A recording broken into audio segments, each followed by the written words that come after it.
There is power, power, wonder-working power in the precious blood of the Lamb. What's up? My name is Ashley, and I got a question for you. Have you ever been hanging out with your friends and you're having a blast, everyone's having the time of their lives, but it's getting late and you know it's almost time to go home? And then you tell everybody, all right, see y'all later, I'm heading out. And then right before you leave, you're like, oh wait, something else comes to your mind. You're like, hey, how's your sister doing? Listen, that happens to me all the time. I'm with my family, we're at a restaurant, the checks come and go, we've paid for our meal, and as soon as everybody's about to go to their cars, I'm like, oh, wait, I forgot to tell you something. And then 15 minutes goes by, and another 15 minutes goes by, and you keep trying to say, I'll see you later, and then something else comes back to your memory of what you want to tell the people that you really care about. So over the next few weeks, as we move towards Easter weekend, we'll be looking at some of the things that Jesus said to his disciples before he was killed. You see, Jesus knew that his time with them was short, so he took advantage of those last days. It's as if he was saying, hey, before I go, here are some key things that I don't want you to forget.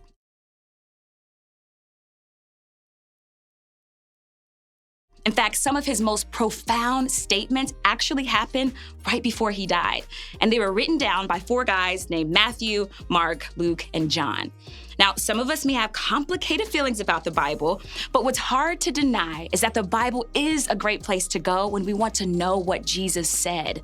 And whether or not you believe everything you've heard about Jesus, many would say that his actual words and the way he lived have shaped history and culture in a positive way. And the fact that they were written down is a good thing because we all tend to forget, right? We forget where we put our homework, our phone, our retainer, and the TV remote. But our tendency to forget impacts way more than that. Our forgetfulness can be one of the biggest barriers to healthy relationships. We forget what others have done for us and then take them for granted. We forget things that have happened to others, and then that communicates a lack of care. We forget promises we make, and it hurts the feelings of other people. We only remember what we want to remember. Some call it selective memory, remembering our version of what happened, or only remembering certain parts and then erasing the rest. Or maybe we just remember the things that impact what's right in front of us. The same can happen in our connection and relationship with God. When life gets overwhelming or difficult, sometimes we have a selective memory with our faith. We focus so much on what's happening in front of us that we forget what God has already done for us in the past.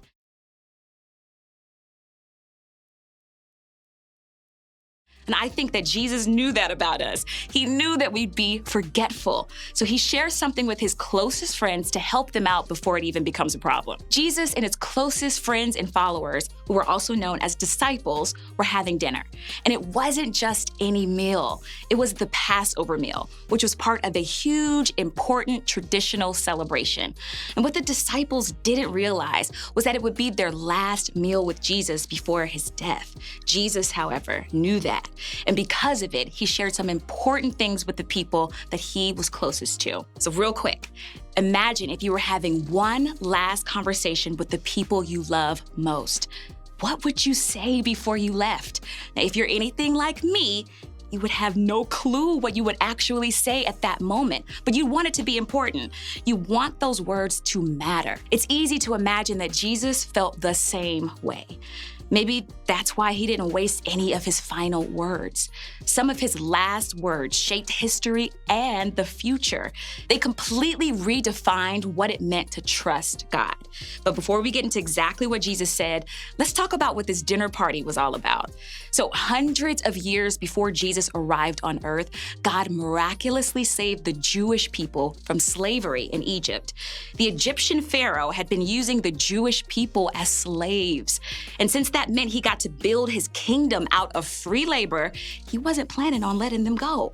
So God sent a messenger, Moses, to request that the slaves be released. Then every time Pharaoh said no, God sent a new plague to get under his skin and speed up the process. There were plagues of things like frogs and bugs. So over and over, God sent a wave of something challenging to get Pharaoh's attention, to remind him why he should release the enslaved people. The last plague was really awful, though. The firstborn child of every family died. I know that's morbid, but for the Israelite families, there was a way out. This sounds wild, but hang with me. They were told to place some lamb's blood on their door as a sign that they were the Israelite people.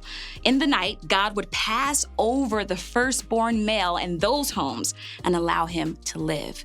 The Israelite people obeyed the instructions, and their children were saved from the last plague. It caused so much pain in Egypt that Pharaoh finally allowed them to leave. It was the end of slavery and a new beginning for the Israelite people. From that moment on, the Israelites, now known as Jewish people, have had a tradition of remembering the Passover. They have a meal to celebrate how God had rescued their ancestors. They gather around a table, much like many of us do for holidays, and retell the story of how they were once slaves, but God rescued them. They've made a habit of remembering. They didn't just assume that they'd always know how God was faithful to them. So they set aside time, they put it on the calendar, and they got intentional about telling the story of how it happened. And just like many of our holiday traditions include food, so does theirs. Part of the meal involved eating bread that didn't have yeast in it, so it was really thin. And it also included drinking wine. So hang on, let me show you what I mean. So maybe you've heard of this, and it's called communion, and it can look different depending on different traditions. So maybe you've seen it like this, where it's individually packaged, or maybe you've seen it like this, where they pass around the plate and they pour juice or wine, or sometimes it looks a little bit more like this, where you rip off a piece of bread and then you dip it into a cup. So no matter what it looks like, it all symbolizes the same thing. So in Jesus' time, they used unleavened bread, which was made without yeast, representing how quickly the Israelites left Egypt. It could take hours for the yeast in the bread to rise, and there was no time to wait for that. Now, the wine represented the blood of the lambs that were sacrificed to save the Jews. You got it? Okay, good. So this brings us back to the table where Jesus is celebrating. Remember, Jesus was Jewish, so he grew up celebrating, remembering, and retelling the story of the Passover along with his family. Now he was doing the same with his disciples. They probably all knew how the dinner was supposed to go and how the story was supposed to be told. But then Jesus does something new. So check it out. He took some bread and gave thanks to God for it. Then he broke it in pieces and gave it to the disciples, saying, "This is my body, which is given for you. Do this in remembrance of me." After supper, he took another cup of wine and said, "This cup is the new covenant between God and his people, an agreement confirmed with my blood, which is poured out as a sacrifice for you." This was a huge moment for the disciples. Even though they may not have understood what Jesus meant, they knew that he had just changed the meaning of their whole tradition. They had always celebrated and remembered what had happened long ago in Egypt, but now it was about remembering what he was about to do. The bread and the wine represented his body and his blood. He was basically saying, these things now represent my incredible love for you, which has compelled me to live with you and die for you. Every time you eat this bread or drink this wine, I want you to remember. Remember me. Remember my sacrifice for you. Remember my great love for you. And what I love about this moment is that it's so much more than just a holiday. Passover was a special time of remembering. But what about the bread and the wine? Jewish people had those every day. It was their normal food. Jesus made two of the most ordinary parts of their lives significant. Jesus wanted them to remember him every time they ate and drank. Why? Because Jesus knew that life would be difficult and painful, not just for the disciples, but for everyone who read his words in the future, including us. Jesus knew that in those difficult moments, it's easy for us to get caught up in what's right in front of us and to forget where we come from. It's easy to focus on the bad and forget the good. And it's easy to forget that Jesus died for us to demonstrate his great and unfailing love. Jesus knows that we tend to forget, so before he left, he taught the disciples to remember.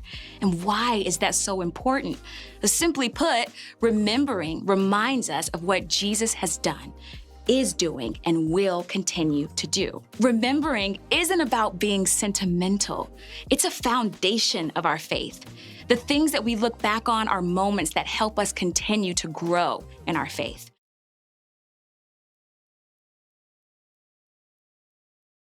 So for those of you who have been following Jesus for a long time, I'm guessing that there have been some significant moments that you can remember. Jesus did something for you at a camp, or while serving your community, or on a mission trip, or your small group, in your family, when you decided to follow him, or when he answered your prayer. And in those moments, it's easy to trust him. It's easy to know that he's there and that he's good. But I'm also guessing that you don't feel that way every day of your life. It's easy to feel far away or forget why you ever trusted Jesus in the first place. And if that's you, I want you to know something. Jesus hasn't changed. He's the same as he was when you first met him and experienced him.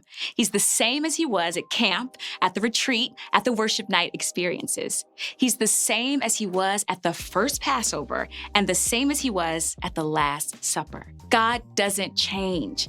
We just have to remember who God is and what God has done for us. So here's 2 things to keep in mind. First, remembering with other people is powerful. The Jewish people observed the Passover meal to remind their community of God's love, protection, and faithfulness.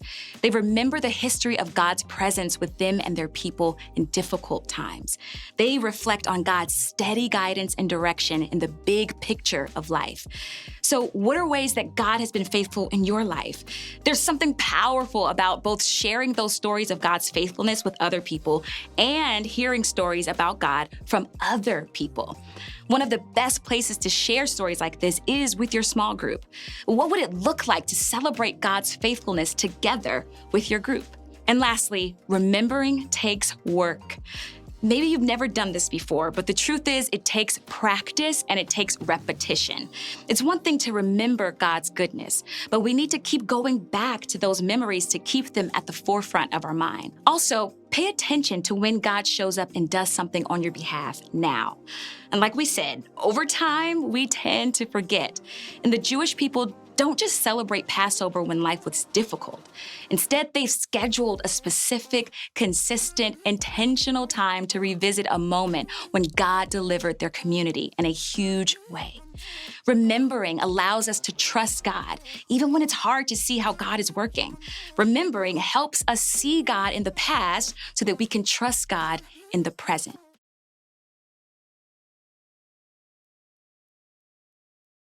And here's what I know. You are 100% guaranteed going to go through difficult times in life. So it's important to decide now that those difficult times won't derail your trust in God. None of us are exempt from challenging moments. But when you experience challenges in the present and in the future, you can lean on the one who has always been there for you in the past. Remembering reminds us of what Jesus has done, is doing, and will continue to do. So when you head to groups, I want you to think about your response to this question.